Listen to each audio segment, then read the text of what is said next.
Êtes-vous sûr que votre calendrier dit la vérité, que votre café du matin n'est qu'une boisson pour se réveiller, que le monde que vous voyez par la fenêtre est le seul possible? Il existe un pays où les horloges tournent autrement et où le calendrier a 8 ans de retard sur le vôtre. Un lieu où l'on ne construit pas les temples, mais où on les sculpte dans le cœur même de la planète. Où le statut d'une femme ne se mesure pas en carats, mais au meuglement des taureaux d'élite. Oubliez tout ce que vous avez pu entendre sur l'Afrique dans les manuels scolaires ou aux informations. L'Éthiopie est le pouls de l'Afrique, intacte face aux règles des autres. Avec vous, Histoire sans filtre. Un projet pour ceux qui cherchent non pas des cartes postales, mais l'essence. Aujourd'hui, nous partons là où tout a commencé. Là où la civilisation est née, là où le temps a commencé à s'écouler. Là où, peut-être, nous avons tous commencé. Premier chapitre, le bastion de pierre où l'humanité est née. Le mot Éthiopie. Quelles images surgissent dans votre esprit? Une terre craquelée, des visages émaciés tirés des journaux télévisés des années 90? Ce ne sont que des stéréotypes, imposés par les médias. Regardez maintenant la réalité. Car la véritable Éthiopie, c'est l'endroit où, il y a 3 200 000 ans, notre grand-mère commune a fait son premier pas.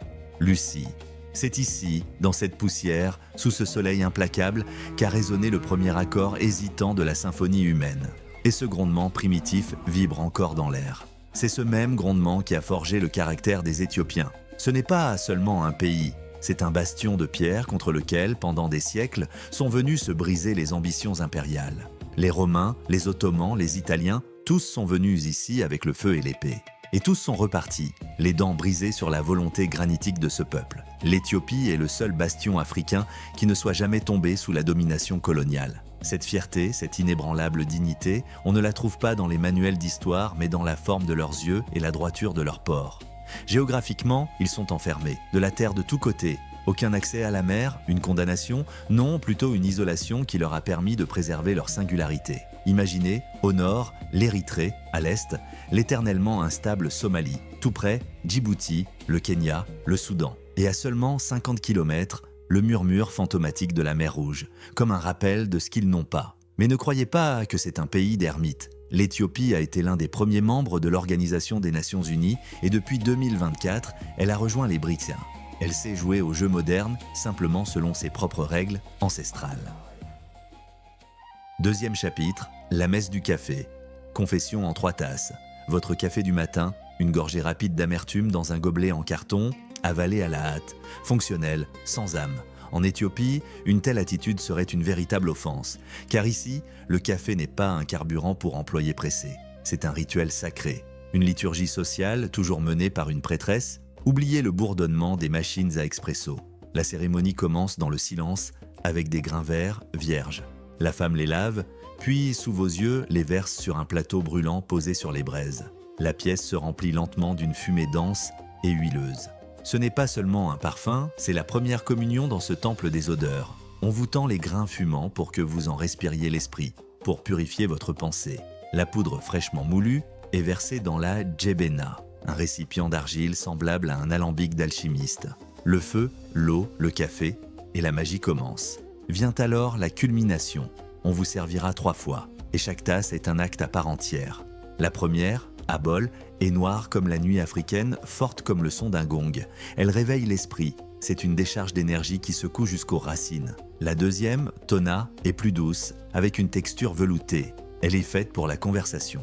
C'est le fil qui tisse les voix et les pensées des convives en une seule trame. Et la troisième, Baraka, la plus légère, presque transparente, mais la plus importante. Baraka signifie bénédiction.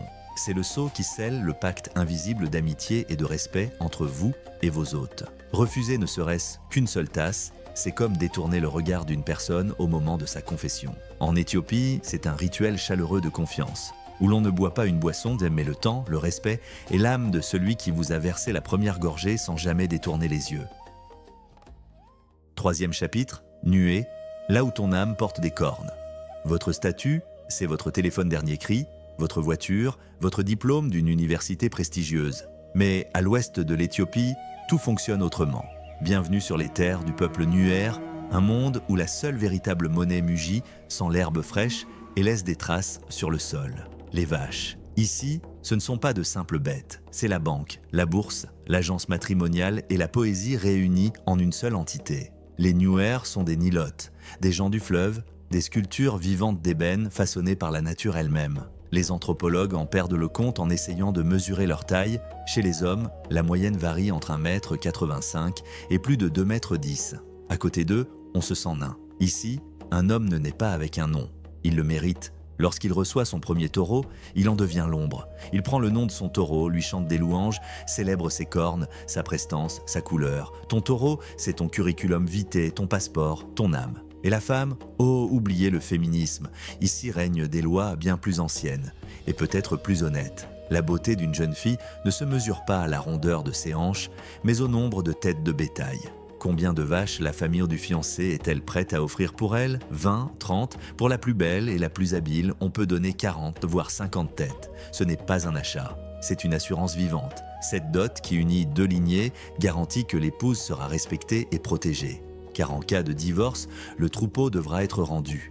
Et cela signifierait une ruine économique et une honte indélébile pour toute la famille. Leur lien avec les animaux dépasse presque notre compréhension. Ils boivent du lait frais et, pour retrouver leur force, peuvent aussi boire le sang du taureau mélangé au lait, un cocktail énergétique primitif qui donne la vie dans la savane impitoyable. Alors, lorsque vous croisez le regard d'une femme nuée, souvenez-vous, sa valeur équivaut à une véritable fortune qui paie quelque part sur la rive du fleuve. Et cet investissement-là est bien plus sûr que n'importe quel bitcoin.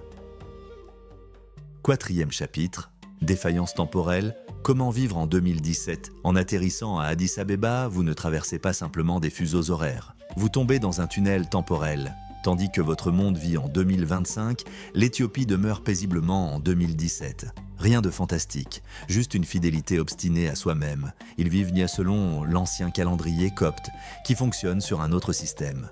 Ils comptent 13 mois. 12 d'entre eux sont des perfectionnistes, 30 jours, pas un de plus, pas un de moins, et le 13e, appelé Pagum, est une sorte de poche temporelle, un petit mois de 5 jours, ou 6 lors d'une année bissextile.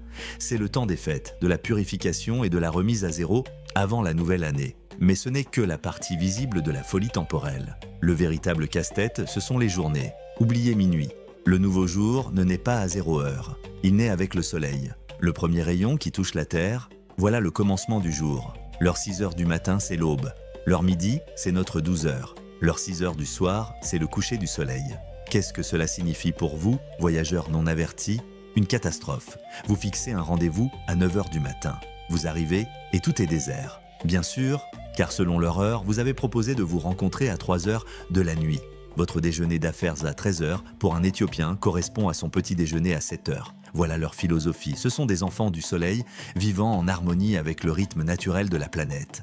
Tenter de leur imposer notre système du temps, c'est comme vouloir convaincre un poisson des avantages de l'asphalte. Ici, vous vous perdrez à coup sûr.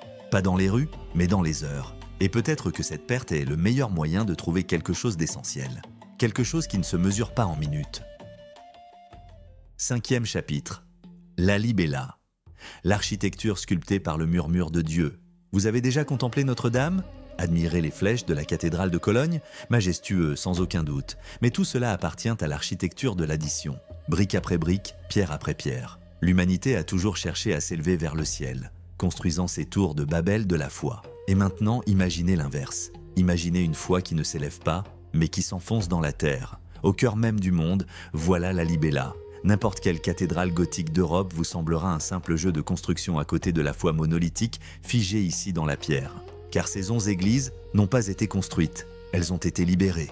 Imaginez une immense masse de roches volcaniques. Et voici qu'au XIIe siècle, un homme guidé par Dieu ou par la folie entreprend de retrancher tout ce qui est de trop. Non pas ériger des murs, mais creuser le vide dans la pierre pour qu'à l'intérieur de ce vide naisse un temple, avec des colonnes, des fenêtres, des voûtes et un autel. C'est une architecture de la soustraction, une sculpture à l'échelle de la planète. La légende raconte que le roi Lalibela recevait le jour l'aide de milliers d'ouvriers et la nuit celle de légions d'anges. Et vous savez quoi? En regardant ce travail titanesque surhumain, on a envie d'y croire. Non pas aux ingénieurs, mais aux anges. Aujourd'hui encore, 9 siècles plus tard, les pèlerins affluent ici. Pieds nus, vêtus de blanc, ils glissent tels des spectres lumineux dans les veines de cet organisme de pierre.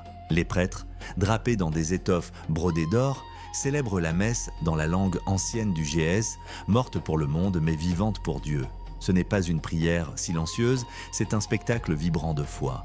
Le rythme des tambours, le tintement des sistres, les chants et les danses rituelles. Si vous pensiez que le christianisme est arrivé ici grâce aux missionnaires européens, vous vous trompiez de quelques millénaires. L'Éthiopie a embrassé la foi du Christ alors que les ancêtres de la plupart des Européens priaient encore les arbres. La Libella n'est pas un monument, c'est le cœur battant d'une des plus anciennes civilisations chrétiennes du monde. Un lieu de puissance où l'on ressent jusque dans la peau que la foi peut non seulement déplacer les montagnes, mais aussi les retourner sur elle-même. L'Éthiopie est un tout autre monde et si vous avez aimé jeter un œil derrière le rideau, soutenez-nous avec un like et dites-nous ce qui vous a le plus étonné. Cela nous aide à créer encore plus de reportages sincères. Vous étiez sur Histoire sans filtre. Merci d'avoir été avec nous